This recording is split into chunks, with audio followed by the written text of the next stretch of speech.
जय श्री राधे, जय श्री कृष्ण। मंदिर श्री बंसी वाले महात्मा यूट्यूब चैनल की ओर से हम आप सभी भक्तों का हार्दिक अभिनंदन करते हैं। आज हम आपको सुनाने जा रहे हैं श्रीमद् भागवत महापुराण के तीसरे स्कंद के 15वें अध्याय की कथा। इस अध्याय का नाम है जय विजय को सनक आदि का शाप। बोल श्री राधा कृष्ण भगवान की जय। बोल श्रीमद् भागवत महापुराण की जय। मैत्रेय ऋषि जी कहने लगे, हे विदुर जी, जिस समय जय विजय ने दीति के गर्भ में वास किया, तभी से संपूर्ण देव समाज हृदय में भयभीत होने लगा था, जैसे कोई बलवान शत्रु मारने के लिए आ गया हो। उस व्याकुलता के कारण जब देवताओं का तेज प्रतिदिन घटने लगा, तब सबने ब्रह्मा जी के पास जाकर प्रार्थना की है कि हे भगवान, आप संपूर्ण जीवों के सुख दुख तथा भूत भविष्य को जानने वाले हैं। इन दिनों हम लोगों का हृदय अत्यंत व्याकुल तथा भयभीत रहता है, इसलिए आप हमें इसका भेद बताने की कृपा करें, क्योंकि आप तो सब कुछ जानते हैं। देवताओं की ये प्रार्थना सुनकर ब्रह्मा जी ने कहा, हे देवराज इंद्र, श्री नारायण भगवान के द्वारपाल जय और विजय जन्म लेने के हेतु दीति के गर्भ में आ गए हैं, इसलिए उनके तप और तेज के कारण तुम्हारी शक्ति क्षीण हो गई है। ब्रह्मा जी का यह वचन सुनकर देवताओं ने पूछा कि हे ब्रह्मा जी, जब उनके गर्भ में आने पर ही हमारी ये दशा हो गई है, तो उनके जन्म लेने के बाद तो न जाने हमारी क्या दशा होगी। हे भगवान, वैकुंठवासी जीव तो जन्म मरण से रहित होते हैं, फिर क्या कारण है कि जो उन्होंने वैकुंठ लोक को त्याग कर दैत्य शरीर में जन्म लेना स्वीकार किया है। यह सुनकर ब्रह्मा जी कहने लगे हैं, हे देवताओं, एक समय अनेक दासियों के होने पर भी लक्ष्मी जी अत्यंत प्रसन्न होकर श्री नारायण भगवान के शरीर और भुजाओं में अपने हाथों से चंदन लगा रही थी। वो ठाकुर जी की सेवा कर रही थी। बड़ी प्रसन्नता से ठाकुर जी की सेवा आज महालक्ष्मी माँ कर रही थी। उस समय श्री परब्रह्म परमेश्वर प्रभु वैकुंठ लोक में रतन जड़ित सिंहासन पर बैठे हुए थे। चंदन लगाते समय जगत माता श्री लक्ष्मी जी अपने मन में ये सोच विचार करने लगी कि त्रिभुवनपति श्री नारायण भगवान की भुजाएं तो अत्यंत सुंदर तथा कमल के समान कोमल हैं, क्या पता इनमें कुछ बल है भी या नहीं। इस प्रकार जब वे सोच रही थी, तब अंतर्यामी श्री नारायण भगवान ने उनके मन का सब हाल जान लिया, क्योंकि प्रभु तो अंतर्यामी हैं, वो तो सबके हृदय की बात जानने वाले हैं। प्रभु ने अपने मन में ये विचार किया कि मेरे द्वारपाल जय और विजय को छोड़कर अन्य किसी प्राणी में इतनी सामर्थ्य नहीं है कि जो क्षण भर के लिए भी मेरी भुजाओं के बल को सहन कर युद्ध कर सके। इसलिए इन दोनों को दैत्य योनि में जन्म देकर तत्पश्चात उनसे युद्ध करके मुझे लक्ष्मी जी को अपना पराक्रम दिखाना चाहिए। ऐसा विचार कर श्री नारायण भगवान ने जय तथा विजय का ज्ञान नष्ट कर दिया। इसी कारण उन्होंने दैत्य की योनि में जन्म लिया है। उनके जन्म लेने का जो कारण उपस्थित हुआ वे इस प्रकार था।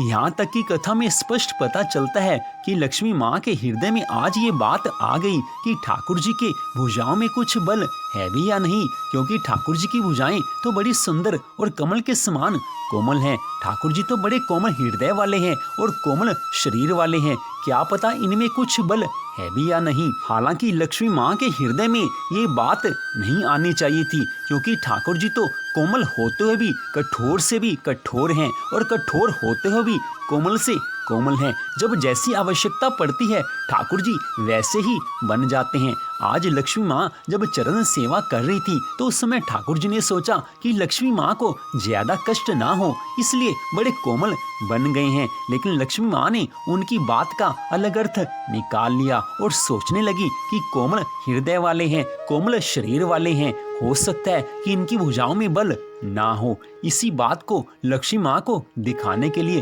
प्रभु ने सोच लिया, आज ठाकुर जी ने सोच लिया कि जैसे भी हो लक्ष्मी माँ का आज संदेह दूर करना चाहिए। लक्ष्मी माँ के मन में संदेह ये रहे, ये अच्छी बात नहीं है। इसका अर्थ दूसरा हम यह भी निकाल सकते हैं कि ठाकुर जी लीला करना चाहते थे, इसीलिए उन्होंने लक्ष्मी माँ के हृदय में यह प्रश्न डाल दिया था, क्योंकि बिना भगवान की इच्छा के तो पत्ता भी हिल नहीं सकता। तो जो लक्ष्मी माँ के मन में प्रेरणा आई है, जो उनके मन में संदेह हुआ है, वो भी ठाकुर जी की कृपा से ही हुआ है, क्योंकि ठाकुर जी तो लीलाएं ही ऐसी करते हैं कि उनको कोई समझ ही नहीं पाता है। एक लक्ष्मी माँ के हृदय में संदेह आने मात्र से जय विजय को 3 बार इस धरती पर अलग अलग रूप में आना पड़ा है। सच कहा है कि भगवान की लीलाओं को भगवान के अलावा और कोई जान ही नहीं सकता। शेष महेश और गणेश में इतनी सामर्थ्य नहीं है कि वो ठाकुर जी की लीलाओं को समझ सकें, तो सामान्य मनुष्य की तो बात ही क्या है। सामान्य मनुष्य तो बिल्कुल अज्ञानी है। आज मैत्रेय ऋषि जी विदुर जी को और ब्रह्मा जी सभी देवताओं को बताने जा रहे हैं कि किस प्रकार जय और विजय ने शाप पाकर इस धरती पर अवतार लिया था। ब्रह्मा जी कहने लगे कि एक दिन सनक, सनंदन, सनातन और सनत कुमार ये चारों भाई श्री नारायण भगवान का दर्शन करने के लिए वैकुंठ लोक में जा पहुंचे। इन्हें किसी भी समय कहीं भी जाने में रोक टोक नहीं थी, परंतु उस दिन परमेश्वर की इच्छा से कुछ ऐसा हुआ कि जिस समय वे 7वीं ड्योढ़ी पर पहुंचे, उस समय चतुर्भुज स्वरूपधारी द्वारपाल जय और विजय ने इन्हें यह कहकर भीतर जाने से रोक दिया कि श्री नारायण भगवान की आज्ञा के बिना आपको भीतर जाना उचित नहीं है। जय विजय द्वारा कहे गए इन शब्दों को सुनते ही सनत कुमार जी के हृदय में अत्यंत क्रोध उमड़ आया है। अत्यंत क्रोध में भरकर वो कहने लगे कि हे मूर्खों, वैकुंठनाथ श्री नारायण भगवान जी ने हम लोगों को भीतर जाने के लिए कभी मना किया ही नहीं होगा, क्योंकि वे तो ब्राह्मणों का सम्मान दूसरों की अपेक्षा अधिक करते हैं। वे ब्राह्मणों को सदा कृपा की दृष्टि से देखते हैं। ब्राह्मणों का तो वो आशीर्वाद स्वयं ग्रहण करते हैं। इसलिए ये सब तुम्हारी दुष्टता है जो तुम हमें इस प्रकार रोक रहे हो। यद्यपि वैकुंठ लोक में किसी को काम, क्रोध, लोभ, मोह आदि नहीं व्यापते, परंतु आज तुमने हमारा अपमान करके हमें क्रोध दिलाया है। इसलिए हम ये चाहते हैं कि तुम दोनों काम, क्रोध, लोभ, मोह आदि से भरे हुए मृत्यु लोक में 3 बार दैत्य योनि में जन्म ग्रहण करो। ठाकुर जी भी क्या लीला करते हैं। अपनी बात को सत्य सिद्ध करने के लिए, लक्ष्मी माँ के हृदय के संदेह को दूर करने के लिए आज ठाकुर जी ने ये अद्भुत सी लीला रची है। आज सनक आदि सभी भाइयों के हृदय में क्रोध उत्पन्न हो गया है और जय विजय को आज शाप मिल गया है। ठाकुर जी लीला जो करते हैं उसको कोई समझ नहीं सकता है।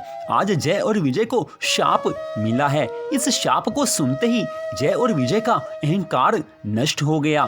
तब वे अपनी भूल पर पश्चाताप करते हुए श्री सनत कुमार जी के चरणों में गिर पड़े और कहने लगे, हे प्रभु, अब हमें अनुभव हुआ है कि हमारे बुरे दिन आ गए हैं, इसलिए हमसे ऐसा महान अधर्म बन गया है। हे प्रभु, आप हमारा अपराध क्षमा करते हुए ये बताने की कृपा करें कि दैत्य योनि में हमारा उद्धार किस प्रकार होगा, हम वहां से कैसे यहाँ पर वापस आएंगे। उनके ऐसे दीन वचन सुनकर श्री सनत कुमार जी ने कहा कि है जय और विजय, आज हमारे स्वभाव में न जाने किस लिए क्रोध का प्रवेश हो गया, यह हमें स्वयं मालूम नहीं है। क्रोध तो हमारे हृदय में आज तक कभी आया ही नहीं था, लेकिन आज ठाकुर जी की जाने कैसी लीला है कि हमारे निष्काम मन में आज क्रोध आ गया है। हमारे मन में कभी क्रोध आया तक नहीं था, लेकिन आज हमारी समझ से बाहर है कि क्रोध हमें क्यों हो आया। लेकिन तुम्हें इतना स्मरण रखना चाहिए कि हमारा शाप मिथ्या नहीं हो सकता है। इसलिए तुम दोनों भाई 3 बार माता के गर्भ में जन्म लेकर दैत्य योनि को प्राप्त करोगे तथा तीनों ही बार भगवान श्री त्रिलोकीनाथ जी सगुण अवतार ग्रहण कर तुम्हारा उद्धार करेंगे। उसके बाद तुम फिर से वैकुंठ लोक में आकर अपने पद को प्राप्त कर लोगे। हमारा शाप तो मिथ्या नहीं हो सकता, लेकिन आप पर कृपा ये होगी कि ठाकुर जी अपने हाथों से आपका उद्धार करेंगे। उसके बाद आप फिर से यहीं इसी वैकुंठ लोक में आ जाएंगे। आज सनत कुमार जी ये कहते हुए सोच रहे हैं कि हमारी गलती से आज भगवान जी के द्वारपाल जय और विजय को इतना भयंकर शाप लग गया है कि वो ठाकुर जी से इतने समय तक दूर रहेंगे। वो सोचने लगे कि आज ऐसा क्या हुआ कि हमारे मन में क्रोध आ गया है। आज सनत कुमार जी आदि चारों भाई सोच रहे हैं और इधर जय और विजय भी दुख के मारे सोच रहे हैं कि आज क्या हो गया। हमने आज सनत कुमार जी आदि चारों भाइयों को कैसे वैकुंठ लोक के अंदर भगवान जी के पास जाने के लिए मना कर दिया। हमारे धर्म शास्त्र कहते हैं कि ठाकुर जी की भक्ति करने वाले को सदा क्रोध से दूर रहना चाहिए। जो भगवान की भक्ति करता हो उसको तो क्रोध से हर क्षण दूर रहना चाहिए, क्योंकि क्रोध में आकर मनुष्य ऐसे अनुचित काम कर बैठता है जिससे दूसरे का तो अमंगल होता ही है। जो क्रोध करता है उसका अपना भी कोई अच्छा काम नहीं होता, उसके काम भी बिगड़ जाते हैं। आज वही सनत कुमार जी ने क्रोध के आवेश में आकर जय और विजय को यह भयंकर शाप दे दिया है कि जिस शाप के कारण आज सनत कुमार जी के हृदय में भी दुख होने लगा है और जय और विजय तो दुखी हो ही गए हैं। इसलिए भक्ति मार्ग में कभी भी क्रोध नहीं करना चाहिए। भगवान के भक्त तो सदा विनम्र हृदय के होते हैं, सहनशील होते हैं। श्रीमद् भगवद गीता में भगवान ने कहा है कि काम, क्रोध और लोभ ये तीनों नरक के द्वार हैं। आज क्रोध के आवेश में आकर सनत कुमार जी ने जय और विजय को जो शाप दे दिया है, इसका आगे क्या हाल होगा, इसका आगे क्या भविष्य होने वाला है, ये उनको भी समझ नहीं है। लेकिन वास्तव में ये तो हमारे ठाकुर जी की लीला है। जो वो करना चाहते हैं उसको भगवान कर ही देते हैं। भगवान ने तो लक्ष्मी माँ के संदेह को दूर करने के लिए ये लीला रचाई थी। आज ठाकुर जी की इच्छा से ही सनत कुमार जी के मन में क्रोध आ गया था। आज सनत कुमार जी आदि चारों भाइयों के मन में जो क्रोध आया था वो तो ठाकुर जी की इच्छा से आया था। लेकिन हम इसे अपने जीवन में उतारें, हम अपने जीवन में इसको देखें तो हम सब कलयुग वासियों के जीवन में हमारे एक दिन में न जाने हमें कितनी बार क्रोध आता होगा। हम क्रोध के आवेश में आकर न जाने क्या क्या अनुचित काम कर बैठते हैं। अपने परिवार में परिवार वालों पर हम क्रोध करते हैं, बाहर जाकर अपने मित्रों पर क्रोध करते हैं। बिना कारण के हम क्रोध करते हैं। कारण छोटा सा बन भी जाए तो भी उसको सह लेना चाहिए, क्रोध में नहीं आना चाहिए, क्योंकि क्रोध करने वाला अपना तो सब कुछ बिगाड़ ही देता है, सामने वाले का भी अपमान कर देता है। क्रोध के आवेश में आकर हम जो दूसरों को बोल जाते हैं वो उसको सहन करे या ना करे ये उसके अपने ऊपर की बात है। लेकिन क्रोध के आवेश में जो वचन हम बोलते हैं वो सामने वाला भूल नहीं सकता।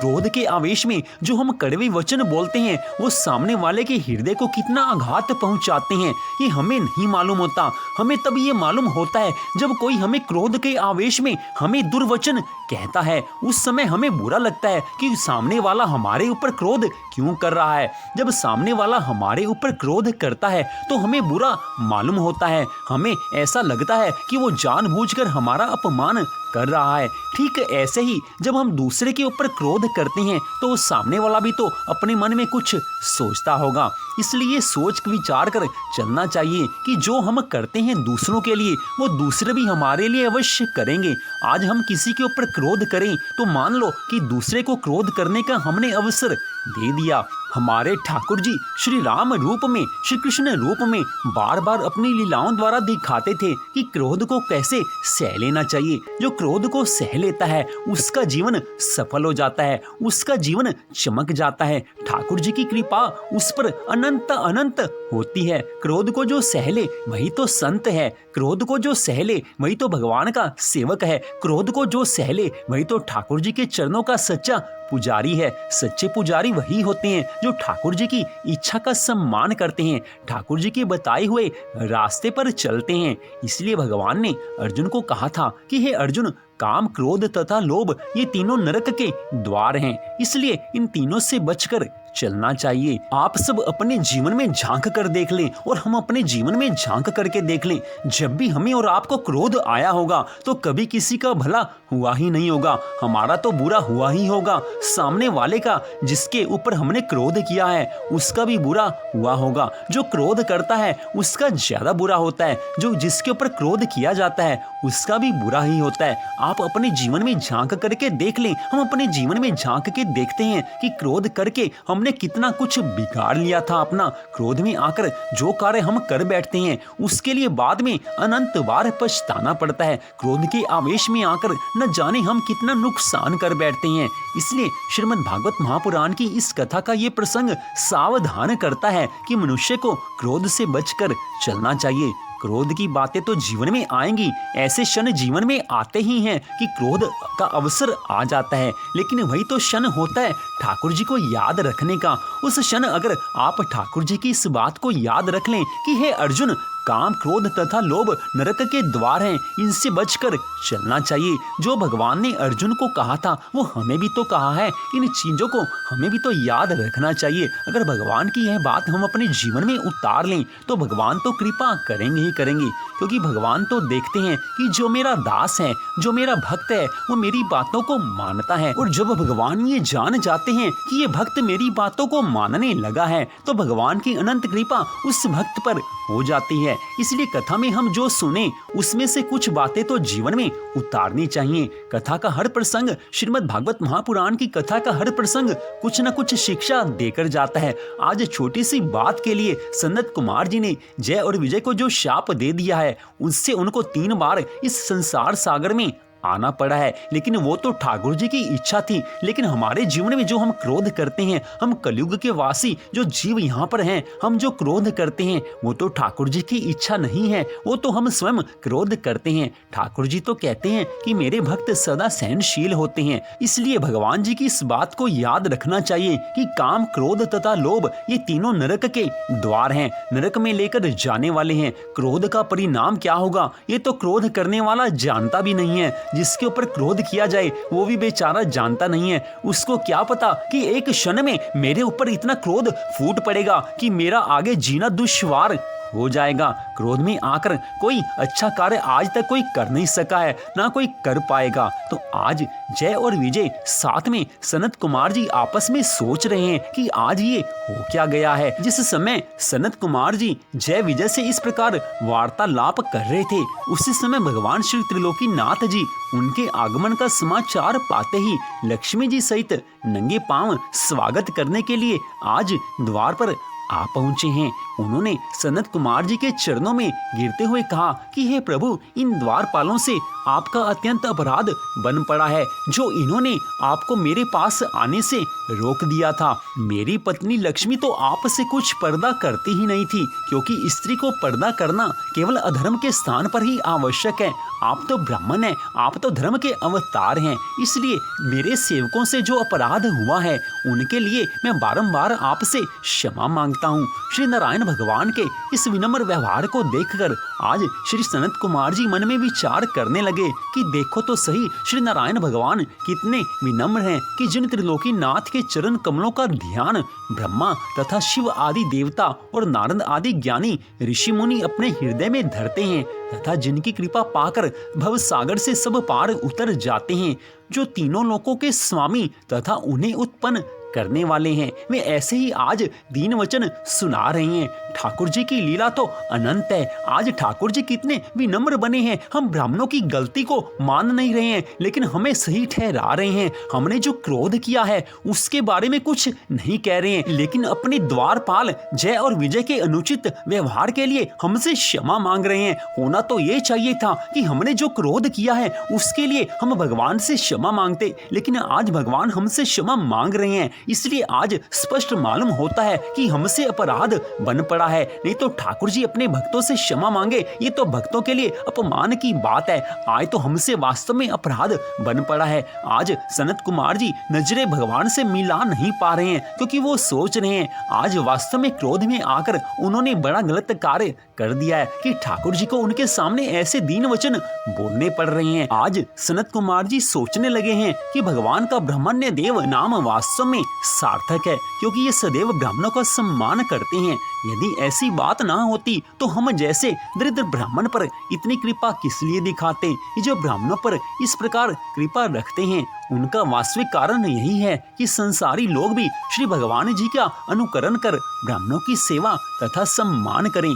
इस प्रकार विचार करने के बाद सनत कुमार जी हाथ जोड़कर श्री नारायण भगवान से कहने लगे हैं कि हे त्रिलोकीनाथ, हे मेरे भगवान, हे श्री हरि विष्णु भगवान, हे श्री नारायण भगवान, मैंने क्रोध के वश में होकर आपके सेवकों को शाप दे डाला है। इसलिए आप कृपा करके मेरे अपराध को क्षमा करें। हे भगवान, आप मुझे अपने चरणार विंदों की भक्ति प्रदान करिए, जिससे कि मुझे फिर कभी जीवन में क्रोध ना आए और मेरे द्वारा किसी भी जीव को कष्ट ना पहुँचे। आज बड़ा सुंदर वरदान, बड़ा सुंदर आशीर्वाद भगवान से मांग लिया है सनत कुमार जी ने कि भविष्य में मैं किसी के ऊपर क्रोध ना करूं, मेरे द्वारा किसी का बुरा ना हो। बड़ी सुंदर भावना से ये आशीर्वाद आज भगवान से मांगा है। हम सबको भी ये सोचना चाहिए कि हमारे से जीवन में कभी किसी का अमंगल ना हो, हम किसी का बुरा ना करें। हम भी भगवान से प्रार्थना करें कि भगवान हमारे से जीवन में कभी किसी का बुरा ना हो, हम किसी का बुरा ना करें,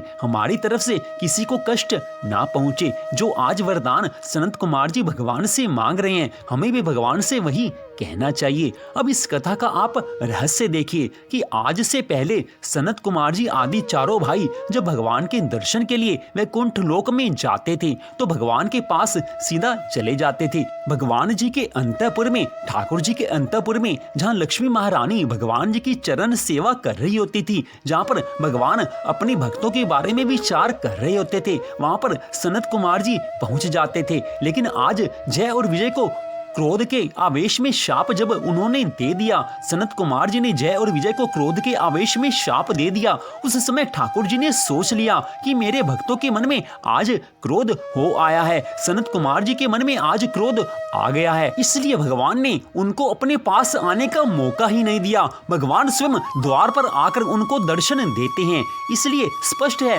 कि जो क्रोध करता है उसका भला हो ही नहीं सकता।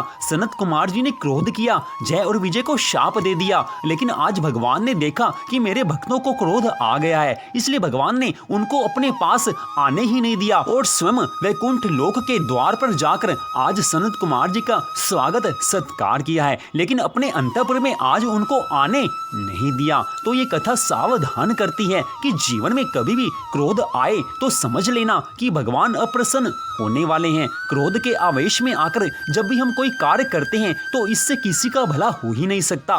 ठाकुर जी की कृपा तो क्रोध करने वाले को मिलती ही नहीं है। क्रोध का क्षण आए तो थोड़ा सावधान हो जाना चाहिए। कथा सुनी है तो थोड़ा सा असर तो जीवन में आना चाहिए। तो आज सनत कुमार जी बार बार ठाकुर जी से क्षमा याचना करते हैं। भगवान की कथा आप सुन रहे हैं, जिसकी कथा में रुचि हो जाए उसके लिए तो समझ लो कि जीवन सफल हो गया है। आपको बड़ा शुभ समाचार आज हम आपको देने लगे हैं। आप जो कथा सुन रहे हैं आपके लिए बड़ा शुभ समाचार। इस वर्ष माघ का महीना, माघ का स्नान 29 जनवरी से आरंभ होने लगे हैं। 29 जनवरी पूर्णिमा से माघ मास के स्नान आरंभ हो जाएंगे और माघ मास महात्म्य की कथा सुनने का बड़ा ज्यादा महात्म्य है। माघ मास महात्म्य की कथा सुनने का बड़ा ज्यादा पुण्य फल कहा गया है और इस महीने हम माघ मास महात्म्य के प्रत्येक अध्याय की कथा भी आपको सुनाएंगे।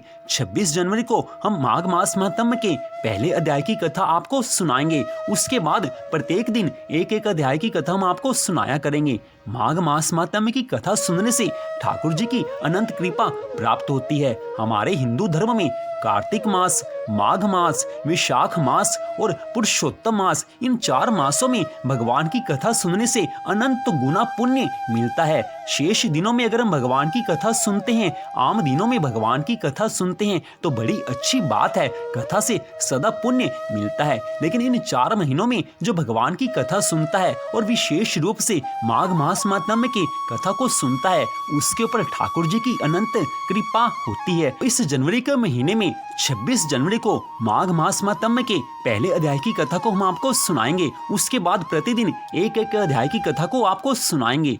तो मंदिर श्री बंसी वाले महात्मा यूट्यूब चैनल अम्बाला शहर की ओर से आप इस कथा को सुन रहे थे। आप सबका हार्दिक धन्यवाद कि आप प्रतिदिन भगवान की इस कथा को, श्रीमद् भागवत महापुराण की इस कथा को सुन रहे हैं। आप सबका हार्दिक धन्यवाद। भगवान श्री राधा कृष्ण जी की श्रीमद् भागवत महापुराण की कृपा सदा आप सब पर, आपके परिवार पर बनी रहे। इसी मंगल कामना के साथ जय श्री राधा रानी सरकार की, जय श्री कृष्ण भगवान की, जय श्रीमद् भागवत महापुराण की, जय श्री सुखदेव जी महाराज की।